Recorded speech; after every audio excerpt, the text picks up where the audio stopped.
ప్రస్తుతం మనతో పాటు బీఆర్ఎస్ నేత కార్తిక్ ఉన్నారు. ఎట్లా చూస్తారు ఏదైతే కేసీఆర్ సంబంధించినటువంటి విచారణను? ఇది ఒక లొట్టపీస్ కేసు అండి.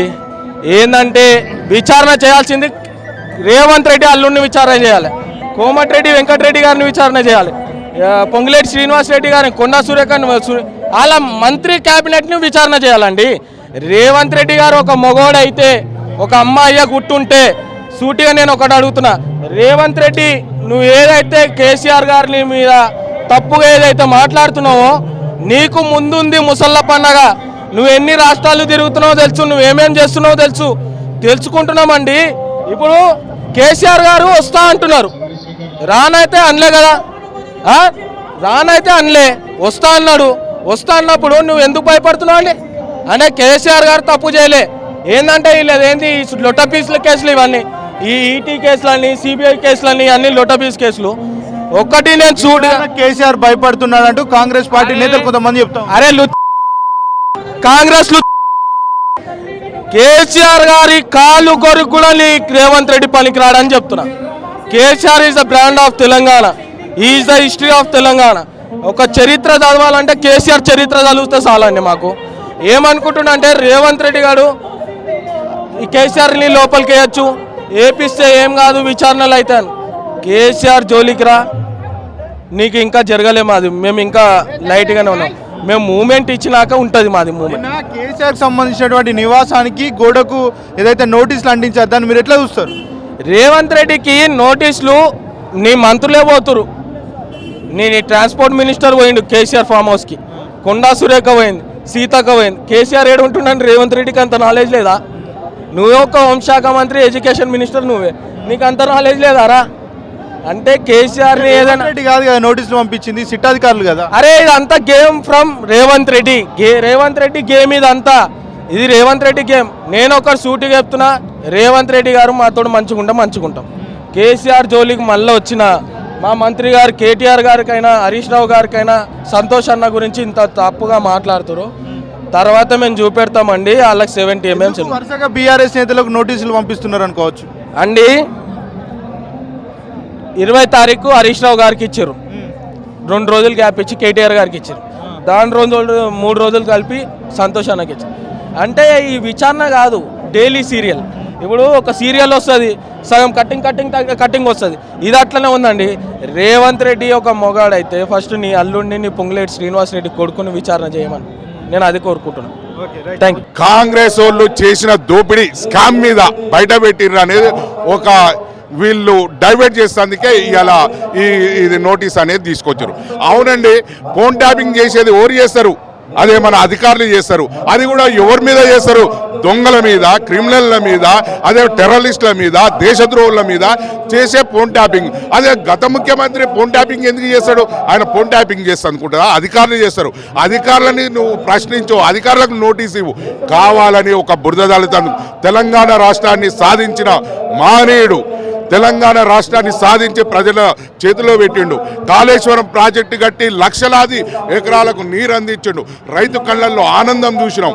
కానీ వీరు కాంగ్రెస్ ప్రభుత్వంలో రైతులు గోసపడి రోడ్లెక్కి యూరియా దొరకని పరిస్థితిలో ఉన్నారు. అలాంటి కాంగ్రెస్ పాలన, వీళ్ళు చేసిన స్కామ్లు, బొగ్గు స్కామ్ను, మొన్న ముఖ్యమంత్రి గారి బామర్ది అయిన అజిత్ రెడ్డి గారు, ఆయన పేరు అభిలాష్ రెడ్డి గారు చేసిన దోపిడీని బయటికి తీసుకొచ్చినందుకే ఓర్వలేక ముఖ్యమంత్రి ఏమైనా గతంలో ఉన్నాయి, ఎక్కడ చూసినా రాష్ట్రంలో చూసినా గత ముఖ్యమంత్రి కట్టించినవి ఉన్నాయి. కాళేశ్వరం కట్టించింది గత ముఖ్యమంత్రి, ఆ సెక్రటరేట్ కట్టించింది గత ముఖ్యమంత్రి. అదేవిధంగా 120 అడుగుల అంబేద్కర్ విగ్రహం పెట్టింది ఈ గత ముఖ్యమంత్రి. ఏ జిల్లాకు పోయినా సెక్రటరేట్, అది జిల్లా, అది కలెక్టరేట్లు కట్టించింది కూడా గత ముఖ్యమంత్రి.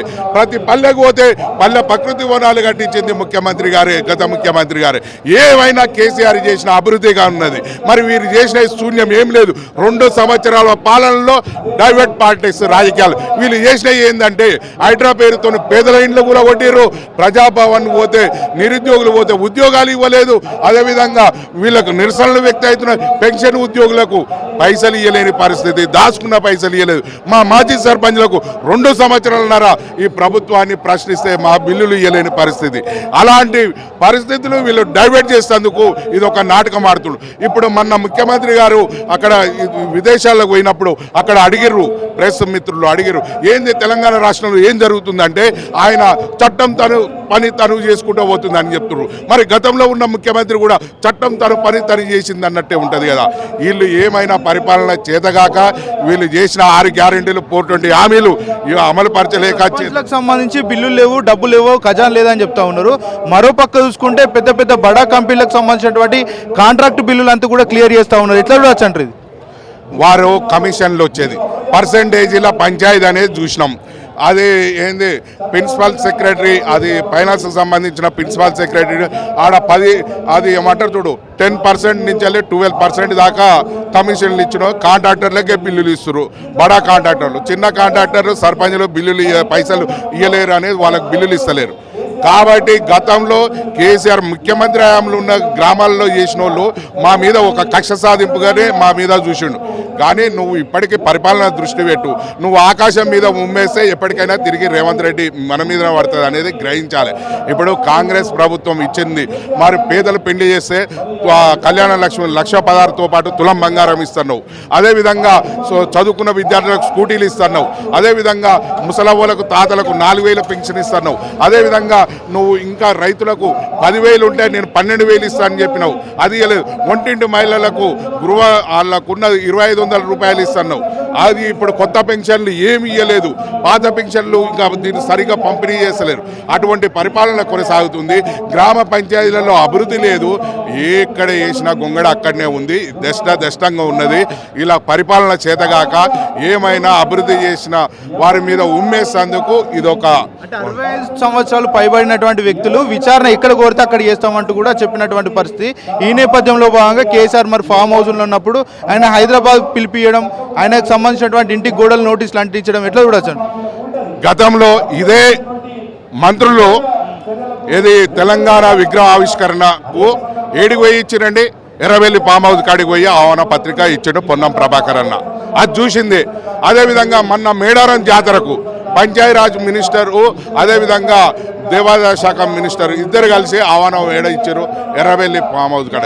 మరి అది సొంత ఇల్లు అన్నట్టే కదా, ఇల్లు అన్నట్టే కావాలని ఒక కుట్రపూరితంగానే అఫిడవిట్లో కేసీఆర్ సంబంధించినటువంటి నివాసం హైదరాబాద్ నందినగర్లో ఉంది, అందుకే నోటీసులు అంతా అక్కడ ఇచ్చామంటూ కూడా చెప్తా ఉన్నాం. అవును, గతంలో ఇవన్నీ ఉన్నాయి కదా, మరి అప్పుడు ఎట్లా ఇచ్చారు ఆ పత్రికలు?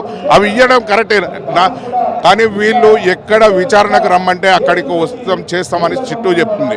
కావాలని ప్రభుత్వం ఒక కక్ష సాధింపు చర్యగా కావాలని ఇది ఈ రకంగా ఇస్తుంది. ఇవాళ కేసీఆర్ మీద నోటీసు ఇచ్చిన వెంటనే స్వచ్ఛందంగా ఇంత జనం తెలంగాణ రాష్ట్రంలో అగ్గి మండుతున్నారు. ఎక్కడికక్కడ నిరసనలు తెలుస్తున్నాయి, ధర్నాలు చేస్తున్నారు. అదేవిధంగా తెలంగాణ భవన్కు లక్షలాది మంది వస్తున్నారు స్వచ్ఛందంగా. అలాంటి కేసీఆర్కు 60 లక్షల వీరాభిమానులు ఉన్నారు, వారిని టచ్ చేస్తే మాడి మష అయిపోతారు. కొంతమంది కార్యకర్తలు హైదరాబాద్ వద్దామంటే వాళ్ళని అడ్డుకునే ప్రయత్నం పోలీసులు చేస్తున్నారంటూ కూడా కొద్దిగా వాదన వినిపిస్తా ఉంది. నిజమే అంటారు? నిజమే. ఇప్పటికి ఎంతో మందిని గ్రామాల్లో అరెస్ట్ చేసిరు, ఉద్యమకారులని అరెస్ట్ చేసిరు. అదేవిధంగా ఎమ్మెల్యేలని ఇంటి చుట్టూ ఉండి వాళ్ళని ఇప్పటిదాకా బయటికి వెళ్ళి కూడా చూసిరు. ఎక్కడికక్కడ హౌస్ అరెస్ట్ చేసిరు. అయినా కానీ వేలాది మంది తెలంగాణ భవన్కు కేసీఆర్ అభిమానులు స్వచ్ఛందంగా తిరిగి వస్తున్నారు. కానీ ఎప్పటికైనా భస్మం అవుతుంది కాంగ్రెస్ పార్టీ.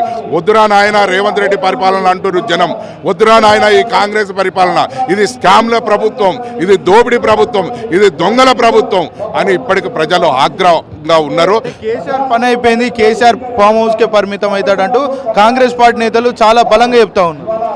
కేసీఆర్ ఎవరండి? తెలంగాణ రాష్ట్రాన్ని సాధించి ఇవాళ పరిపాలన మీద దృష్టి పెట్టి తెలంగాణకు జాతిపిత కేసీఆర్ గారు. అలాంటి వారిని నువ్వు అవమానపరిస్తే తెలంగాణలో కోట్లాది మందిని నువ్వు అవమానపరిచినట్టే. అలాంటి మీరు అవమానపరిస్తే అది మీ ప్రజలకు మీరు తగిన గుణపాఠం చెప్తారు. మీకు తిరుగుబాటు స్టార్ట్ అయ్యింది.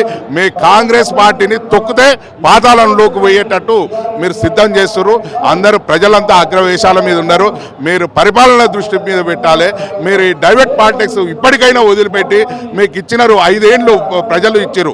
ఆ ప్రజలకు ఇచ్చిన మీరు హామీలు కానీ గ్యారంటీలు ఏమో కానీ పరిపాలన మీద కానీ అలాంటి దాని మీద దృష్టి పెట్టాలి. కానీ అది ఏది కాకుండా మీరు చేతగానితనం ఇలా కనపడుతుంది. పిరికిపంద చర్య ఇది. ఫోన్ ట్యాపింగ్ కేసులో కేసీఆర్తో పాటు ఆయన ఫ్యామిలీ మెంబర్స్ కూడా జైలుకు వెళ్ళే అవకాశాలు ఉన్నాయంటూ కాంగ్రెస్ పార్టీ నేతలు కొంతమంది సోషల్ మీడియాలో పోస్ట్ పెడతా ఉన్నారు. వాళ్ళ రేవంత్ రెడ్డి లెక్క స్కామ్ దొరికి ఓటుకు నోటుకు అనేది పైసలు డబ్బుల ముట్టుతో దొరికిన దొంగ సొడితే బయట తిరుగుతుంది. వీరు చెయ్యని దానికి అరెస్ట్ చేయాలి. టచ్ చేస్తే మాడి మష అయిపోతారు. కేసీఆర్ని ఇప్పటికీ ఇదంటేనే ఆగ్రహంతో ఉన్నారు. కానీ రేవంత్ రెడ్డికి రేపటి మాపు చుక్కలు చూపిస్తారు. ఇవాళ విదేశాలకు పోయి ఏదో నటిస్తున్నట్టు ఉన్నది. అది విదేశాలకు పోయి పీకి తెచ్చింది తెలంగాణ రాష్ట్రానికి ఏమీ లేదు. ఇప్పటికి తెలంగాణ రాష్ట్రాన్ని బస్టు పట్టించినావు. మీ పరిపాలన వద్దురా నాయన అంటారు. అదేవిధంగా ఇప్పటికీ నువ్వు ఇచ్చిన 6 గ్యారెంటీలు 420 హామీలు అమలుపరచాలని రేవంత్ రెడ్డి గారిని డిమాండ్ చేస్తున్నాం. మీ అమలు పరచకపోతే బీఆర్ఎస్ పార్టీ మీ వెంట ఉండి మిమ్మల్ని తరిమి కొట్టి మిమ్మల్ని ఆ పనులు చేపించడానికి సిద్ధంగా ఉంటుంది. కేసీఆర్కు నోటీసులు పంపించడంతో రాష్ట్ర వ్యాప్తంగా ఉన్నటువంటి బీఆర్ఎస్ శ్రేణులంతా బగ్గుమంటా ఉన్నారు. ప్రస్తుతం మనతో పాటు కొంతమంది బీఆర్ఎస్ కార్యకర్తలు ఉన్నారు. మాట్లాడించే ప్రయత్నం చేద్దాం. చెప్పండి, కేసీఆర్కి సంబంధించి తప్పు చేశాడు కాబట్టి భయపడతా ఉన్నారు, విచారణకు రావడానికి వెనుకాడుతూ ఉన్నట్టు కూడా కాంగ్రెస్ పార్టీ నేతలు చెప్తా ఉన్నారు. నమస్తే, నేను యాక్చువల్లీ మనం minority in charge TRS old Bowenpally 119 division. ఈ కాంగ్రెస్ హుకుమత్ వచ్చిన అప్పటి నుంచి మనకి సరిగ్గా అవుతలే. ఏమని 3 ఇయర్స్ నుంచి వచ్చిన తర్వాత ఈ కాంగ్రెస్ హుకుమత్ మొత్తం మన గరీబోల్కి చాలా ఇబ్బంది అవుతుంది. డివిజన్లో మన మొత్తం ఏరియా టీఆర్ఎస్ హుకుమత్ ఉన్నప్పుడు మనకి మంచి అయింది, బెనిఫిట్లు దేని గురించి ప్రాబ్లం లేకుంటే వచ్చింది. ఇప్పుడు ఈ పార్టీ వచ్చిన తర్వాత కాంగ్రెస్ హుకుమత్ వచ్చిన తర్వాత మొత్తం మైనస్ అయిపోయింది. ఏం నడుస్తలే, రియల్ ఎస్టేట్ ఏమన్నా కానీ ఏం నడుస్తలే. కాంగ్రెస్ హుకుమత్ వచ్చినప్పటి నుంచి మనకి చాలా ఇబ్బంది అవుతుందన్న. చాలా మన మీద ఏమంటే మొత్తం మైనస్ చేస్తున్నారు వాళ్ళు. మైనస్ అంటే ఇగో ఇదే మనకి పరిశానిలో వేసేస్తున్నారు. ఓకే, హైదరా ఇంకా ఏం చాలా ఉన్నాయి ఇబ్బంది చెప్పడానికి. ఇంకా లిస్ట్ రాసుకొని వస్తే నేను మొత్తం చెప్తా. ఒక అవును, బిజినెస్ మొత్తం డౌన్ అవుతుంది. ఆ హుకుమత్ ఉన్నప్పుడు మన తెలంగాణ హుకుమత్ అంటే ఎవరైనా పరేషాన్ కాలే, డెవలప్ అయింది, మొత్తం అయింది కేసీఆర్ హుకుమత్లో. ఇప్పుడు ఈ హుకుమత్ వచ్చిన తర్వాత మొత్తం డెవలప్ మైనస్ అయిపోయింది. Revanth Reddy real estate business చేస్తాడు కదా, రియల్ ఎస్టేట్ వెరుకుతున్నా అని చెప్తున్నారు. ఏమైనా చూస్తున్నారు కదా, మొత్తం చూస్తున్నారు. ఇవి ఎందుకు అయితే ఆయన చేసిన తప్పు గురించి అవుతుంది ఇది మొత్తం. ఇప్పుడు షాదీ ముబారక్ లాంటి ఇస్తున్నారు, ఏం ఇస్తలే. 3 ఇయర్స్ నుంచి షాదీ ముబారక్ లేవు, ఏం లేవు, పింఛన్ లేవు, బంగారం తోలా సోనా ఇస్తా అన్నారు, ఏమి ఇవ్వలేవు. ఏం చెప్పాలా మీరు మీరు చూస్తున్నారు. అప్పుడు కేసీఆర్ హుకుమత్లా మేము ఎప్పుడైనా రోడ్ మీదనే రాలే, ఏం చేయలే. మీకు తెలిసింది కదా నా మొత్తం పబ్లిక్ చూసి ఇప్పుడు ఎందుకు వచ్చింది పబ్లిక్ బయటనే. Okay, thank you.